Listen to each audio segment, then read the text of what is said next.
Meski baru menikah, pengantin wanita ini terpaksa berhubungan badan dengan direktur di depan kamera. Meskipun suaminya yang tidak sadarkan diri bisa membiarkan dia melakukan apapun yang dia inginkan, tapi bagaimana dia bisa melakukan urusan kamar tidur ini sendirian? Lalu dia memeriksa denyut nadi direktur.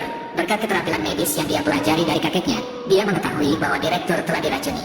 Ketika melihat wajah direktur, dia segera mengenalinya sebagai pria yang dia selamatkan 10 tahun lalu. Jadi itu kamu, tak disangka, 10 tahun kemudian aku menyelamatkanmu lagi. Mungkin ini takdir kita berdua. Gadis itu merasa mungkin tidak akan ada kamera di kamar mandi. Jadi dia membantu direktur masuk ke dalam bak mandi. Lalu dia melepas gaun pengantinnya dan mengenakan jubah. Setelah masuk ke dalam bak mandi, gadis itu langsung membuka baju direktur. Setelah beberapa saat memeriksa, dia yakin direktur benar-benar diracun. Lalu dia mengeluarkan jarum yang selalu dia bawa. Dia juga meminta pendapat direktur. Sekarang aku akan memulai akupuntur untuk mengobati penyakitmu. Jika kamu tidak setuju, silakan angkat bicara. Dan setelah dia menusukkan jarum, direktur memang bereaksi. Tapi saat gadis itu ingin mengganti jarum yang lebih besar, direktur tiba-tiba terbangun dan meraih tangannya. Jadi gadis itu lengah dan jatuh ke pangkuan direktur. Siapa kamu? Kamu bangun dengan sangat cepat. Akulah yang menyelamatkan hidupmu. Aku bisa mendetoksifikasimu. Detoksifikasi. Gadis itu mengira setelah direktur bangun, misinya akan selesai. Siapa sangka sedetik kemudian lehernya akan dicekik olehnya.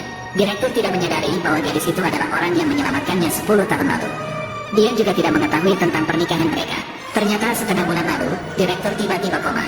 Meski sudah mencoba mencari semua dokter, tetap tidak ada hasil. Jadi keluarganya hanya bisa mencarikan istri untuknya. Mereka juga berjanji akan memberikan mahar sebesar 2 miliar kepada keluarga mempelai wanita.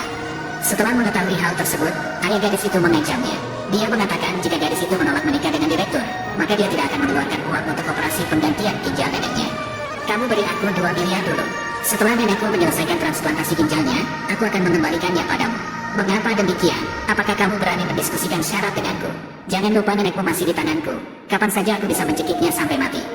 Oke, kalau begitu bunuh saja dia. Kita tidak perlu berbicara lagi. Kamu berhenti di sana. Oke, aku setuju denganmu, ayah. Tapi kamu harus mengingatnya baik-baik. Setelah kamu menikah dengan keluarga Tan, kamu harus tinggalkan aku sendiri. Oke, tapi kalian harus memperlakukan nenekku dengan baik. Kalau tidak, aku akan menimbulkan masalah di rumah keluarga Tan. Lalu kalian juga akan disalahkan karena aku. Lalu gadis itu dibawa ke villa keluarga Tan. Karena itulah adegan di awal video muncul. Saat ini gadis itu awalnya ingin menjelaskan kepada suaminya. Siapa sangka tenggorokannya tidak bisa mengeluarkan suara. Jadi dia tidak punya pilihan selain menusuk leher direktur, menyebabkan seluruh tubuh direktur menjadi mati rasa dan tidak bisa bergerak. Apa yang telah kamu lakukan padaku? Apakah kamu sudah melihatnya?